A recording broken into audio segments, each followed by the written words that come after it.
Alright, Puddin', grab your popcorn because Harley Quinn here is going to review this Joker sequel or whatever it is. You know, I never expected there'd be two clowns stealing the spotlight. I thought I was the only one Joker needed.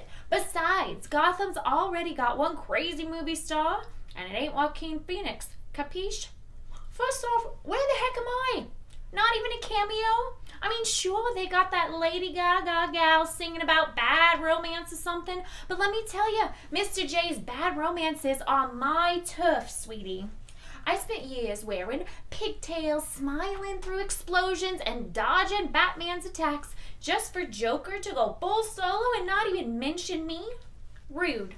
Now, don't even get me wrong.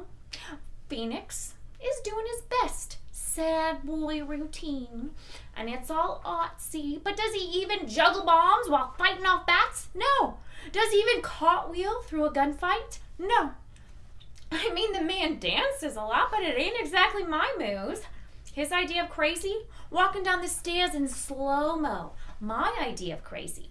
Backflipping off a building after taking down a SWAT team with a hammer.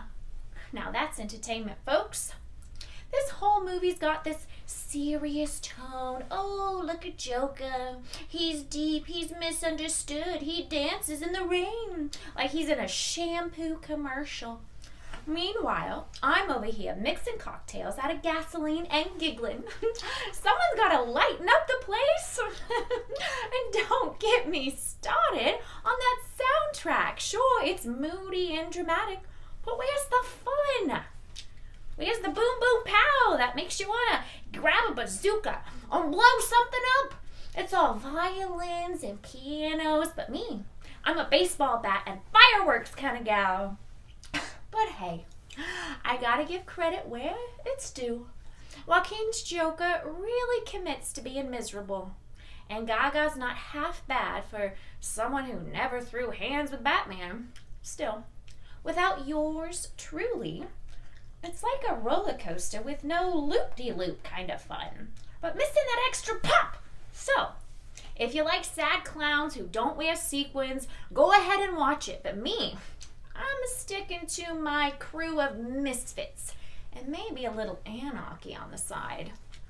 2 stars, Puddin', but only because Phoenix really sells the whole having a mental breakdown while dancing thing.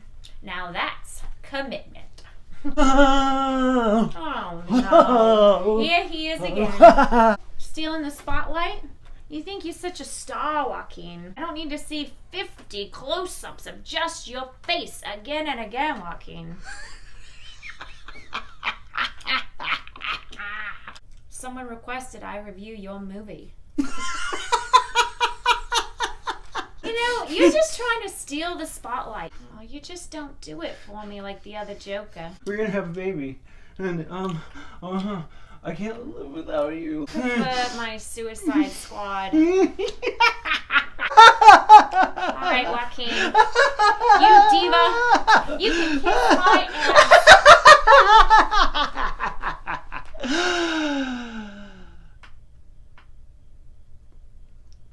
There is no Joker.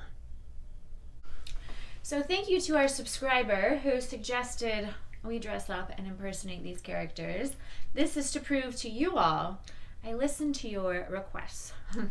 So if you like our reviews, please subscribe to our channel and share this with friends who might get a kick out of it. So let's get into some spoilers. This will be our spoiler review. Talk about what we liked. Nothing. Nothing at all. I like the acting, the art direction, and the cinematography. That's it. All right, well, if I'm going to say I like the art direction, it's got the graphic novel look like the first one. It's like the same art direction as the first one. Yeah. So I'm just kind of rehashing things I enjoyed about the first movie. The things I enjoyed, it's, you know, it has the atmosphere. Joaquin Phoenix is a good actor. He's still a good actor. He's still the same. But what the hell is this movie?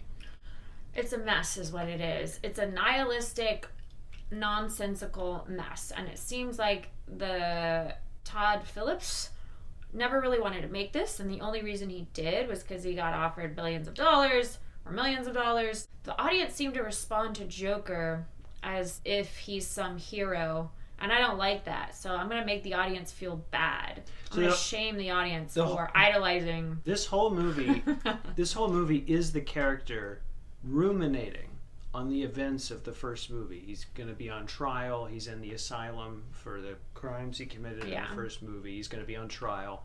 And the entire time he is Arthur Fleck in the asylum. But we get the sense that Joker is still maybe kind of alive inside of him. Yeah. Right? He meets Lady Gaga somehow. Lady Gaga's character, Harley Quinn, and she's in the prison, and as soon as he sees her, she runs out and she goes...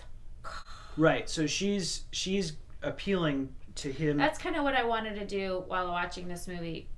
Sure, yeah, but the story is she's appealing to his crazy cult of personality that ignited this movement in Gotham, right? She's appealing to that because she's a fan. Yeah. Right?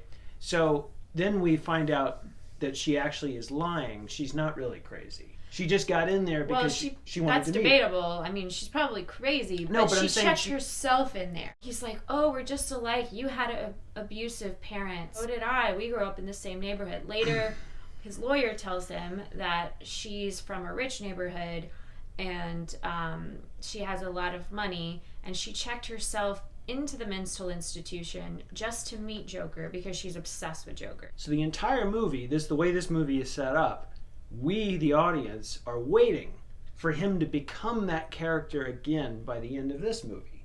Mm-hmm. Right? That's what the setup is. He's in the asylum. He's Arthur Fleck again. Everybody's beating on him. He's going to trial. They're telling him he's going to get the chair. But she's a fan, and we're getting these magical realism musical numbers with him and her dancing. Come on, get happy. Chase all your blues away. Chase them away. Come on, get happy. Get happy. And then he's doing these little dance things while he's in his prison cell. His lawyer thinks that he has two personalities. It's Arthur Fleck and the Joker. The Joker took over because of his abuse when he was little. And the Joker is actually the thing that came out during those murders and murdered the people. Mm-hmm. And that it's not really Arthur Fleck that committed those murders. That's what his lawyer is trying to convince him. With some of. Psychologist or whatever. She's like, you have to convince the world that you're a victim of abuse and that the Joker is a bifurcated personality. Yeah. We, the audience, the movie is manipulating us into wanting the Joker to take over and then kill everybody and him to make his big glorious escape. Mm-hmm. That's what we're waiting for, and then he's gonna escape with Lady Gaga, and they're gonna go dancing off into the night and commit crimes together and for him to become the legendary Joker from the comic book that we're waiting for. What this movie does is this movie instead takes what we want, the audience expectations, it takes those expectations and subverts them. And then it takes Joaquin Phoenix's character to dress up like the Joker when he represents himself in court. Mm-hmm. And he, in his closing statement to the jury, he reveals to the jury that he's a fraud. He's not really the Joker. He's actually just Arthur Fleck. Arthur Fleck committed those murders. That there is no Joker. It was all an act all along. So all of his fans are waiting for him to make a big show in the courtroom because he's got the paint on, and instead of giving the people what they want, he starts breaking down and crying and say, "It was just me, just Arthur Fleck. There is no Joker. I wish I hadn't killed those people, but I did." So his defense of having a multiple personality isn't gonna work. Lady Gaga gets up and leaves. Yeah, because she only likes Joker. And then there's a bomb. It blows up the courthouse to help him escape. He escapes, but all during the sequence, his makeup is starting to come off. Yeah. So we're seeing him sort of half with his makeup, half Arthur Fleck. He finds Lady Gaga, and then he's like, "We're gonna have a baby. I love you. I want to be with you." And then she's like, "It was only a fantasy. That's all we had. Joker's not real. You said it yourself in the courtroom that Joker's not real." And he's like, "But I'm still..." And this part was kind of funny to me, this line. He was like, "I'm still the same guy who murdered those people." Because that's what she liked. She liked the crazy murdering. I'm the same guy.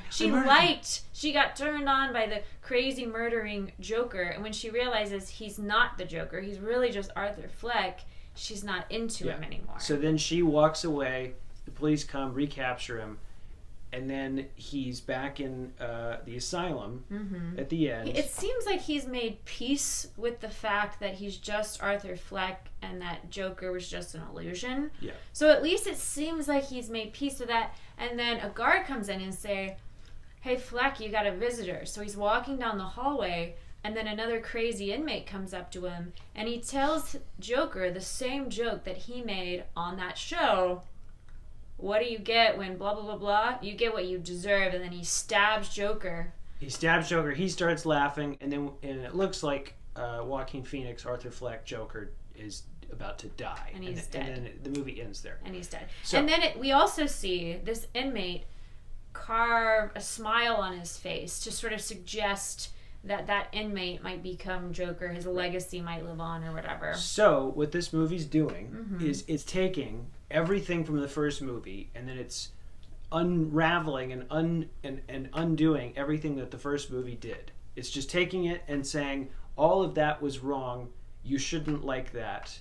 It was bad. And then it's basically deconstructing itself in the second film, and going back on its own narrative.